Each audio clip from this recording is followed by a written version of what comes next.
Здравствуйте, друзья! С вами Алексей Лазарев. Во вступлении хотел бы сказать, что на фоне известных событий произошли изменения и в YouTube. Многие каналы перестали вещать по причине отключения монетизации.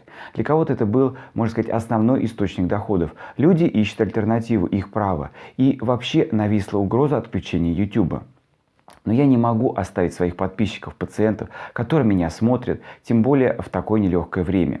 Я открыт для диалога, помощи в своей компетенции. Мои контакты во вкладке о канале. Вы, в свою очередь, поддержите мой канал. Вместе мы сила. Сегодня речь пойдет о сердечном кашле. Начну с предыстории. Бывает, на прием приходят пациенты и говорят: доктор, я кашляю, у меня, наверное, сердечный кашель. Что бы мне попить, чтобы он прошел?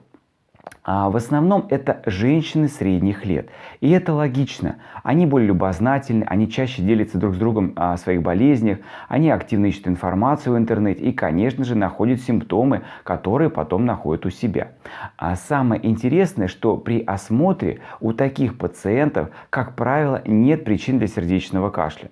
Давайте разберемся, как заподозрить сердечный кашель и что это такое, симптомом каких заболеваний он может быть.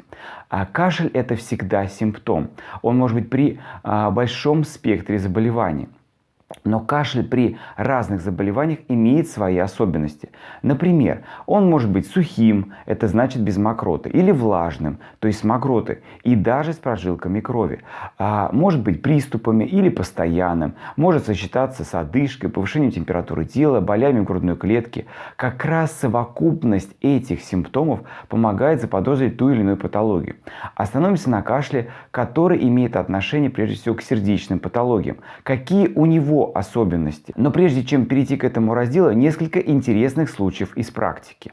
Как-то приходит ко мне на прием дама лет 50 с гипертонией. Принимает препараты от повышенного давления. Все бы ничего, давление стало лучше, но она стала постоянно кашлять. Ее это насторожило. Она подумала, что у нее появились проблемы с сердцем, и кашель как раз причина этих проблем. И она пришла на консультацию. По результатам обследования сердцем проблем у нее не оказалось. Стали разбираться с лекарствами. И вот что интересно. Она принимает препараты из группы ингибиторов АПФ. Это все препараты, которые имеют в своем окончании прил. Энолаприл, резинаприл, пиридоприл, каптоприл и так далее. Это наиболее назначаемая группа препаратов лечения гипертонии. Она очень эффективна, но не лишена одного побочного эффекта – сухого кашля. Частота возникновения кашля на фоне приема ингибиторов АПФ колеблется от 5 до 35% по данным разных источников. Но на практике это встречается, но не так уж и часто. Это связано с особенностью работы препарата. Об этом я рассказывал в одном из предыдущих видео. Обязательно посмотрите, ссылка на экране. Замена препарата на смежную группу лишила эту проблему. Вот так якобы сердечный кашель может оказаться чисто побочным эффектом препарата. Разберем другой случай. Приходит молодой человек лет 30 и жалуется, что в последнее время он стал подкашливать. Причем нет связи ни с физической нагрузкой, ни с покоем. Это идет просто фоном. При осмотре измерения давления меня насторожило наличие аритмичного пульса. На ЭКГ были признаки экстрасистолии. В итоге аритмия оказалась последствием перенесенного миокардита. После назначения лекарств от аритмии у пациента кашель исчез. В видео про желудочковую экстрасистолию я упоминал, что не все пациенты могут ощущать перебои в работе сердца. Некоторые могут просто испытывать подкашливание. Стандартные методики обследования в кардиологии могут выявить все эти нарушения. Врач подберет правильное лечение. И еще один случай. Мужчина 55 лет обратился с жалобами на кашель, ощущение жжения в области сердца во время ходьбы по лестнице или в горку. Ранее он этого не отмечал. Такие жалобы более тесно имеют отношение к кардиологии. Это не что иное, как проявление стенокардии, которая является формой ишемической болезни сердца. При грамотном расспросе диагноз стенокардии в кармане. Есть видео на эту тему. Там я подробно об этом рассказываю. При обследовании выяснилось, что пациент на ногах перенес инфаркт миокарда. И данная ситуация сигнализирует о неблагополучии в артериях сердца и риске повторного инфаркта. К счастью, он был вовремя прооперирован, ему было проведено стентирование, сейчас с ним все хорошо. В данном случае кашель кашель при физической нагрузке может указывать на ишемию сердечной мышцы. Это игнорировать ни в коем случае нельзя. Последствия могут настигнуть в виде инфаркта миокарда. Итак, я рассказал про состояния, которые могут сопровождаться кашлем. И все-таки чисто сердечный кашель другой. А теперь, собственно, о нем. Классический сердечный кашель – это проявление сердечной недостаточности. Это не главный симптом, он сочетается с другими симптомами. Об этом я расскажу далее. Сердечная недостаточность может быть проявлением большого спектра болезней сердца, будь то ишемическая болезнь сердца, самая грозная ее форма в виде инфаркта миокарда, или как конечный результат декомпенсированных, приобретенных или врожденных пороков сердца, в особенности пороков митрального клапана с последующим развитием легочной гипертензии, пороков артального клапана, на фоне кардиомиопатии, которая сопровождается гипертрофией левого желудочка, расширением полостей сердца, при фибрилляции предсердий, при нелеченной гипертонии и других болезнях. В чем механизм формирования кашля? Сердце перестает нормально качать кровь, снижается эффективный сердечный выброс, снижается приток крови к камерам сердца, сердечная мышца плохо расслабляется, полости растягиваются. В конечном итоге это приводит к повышению давления в малом круге кровообращения за счет застоя крови в легочных сосудах и уменьшения притока крови из легких к сердцу. Легочные сосуды получаются переполнены кровью. Кашель в данном случае проявление симптома сердечной недостаточности. Но он должен сочетаться обязательно с одышкой. Одышка – это главное проявление сердечной недостаточности. Она сначала себя проявляет при физической активности, по мере прогрессирования становится даже в покое.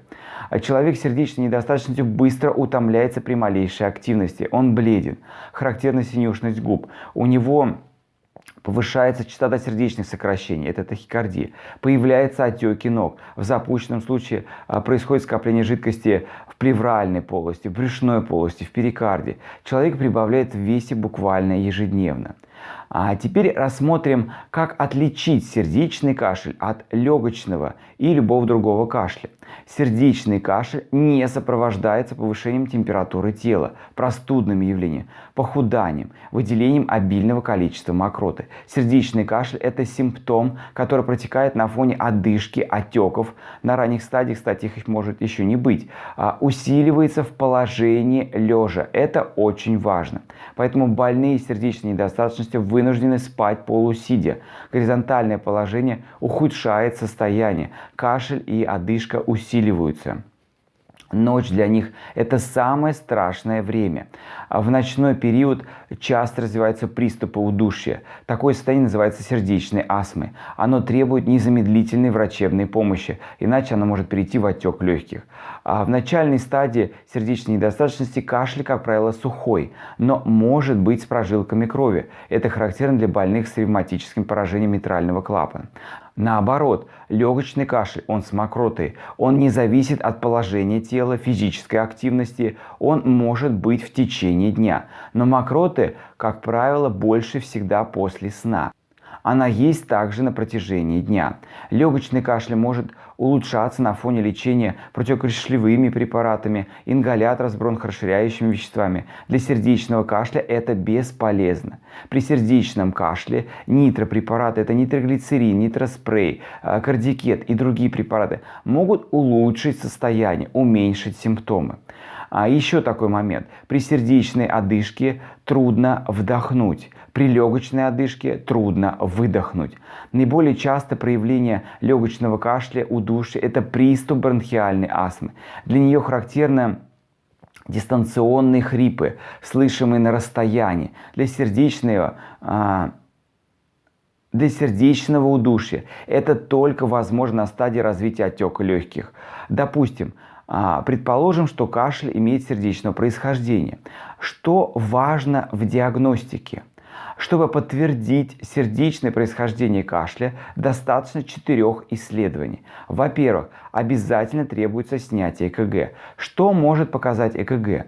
Признаки перегрузки левого предсердия, гипертрофии левого желудочка, возможно, ишемические изменения. Во-вторых, эхокардиография. Это основное исследование в диагностике причины сердечной недостаточности. Оцениваем сократимость сердца. При фракции выброса левого желудочка ниже 40% прогноз неблагоприятный, но не безнадежный при современной фармакотерапии. Далее выявляем постинфарктные зоны. Измеряем размеры камер сердца. Определяем пороки сердца. Наличие легочной гипертензии. Оцениваем функцию расслабления сердца.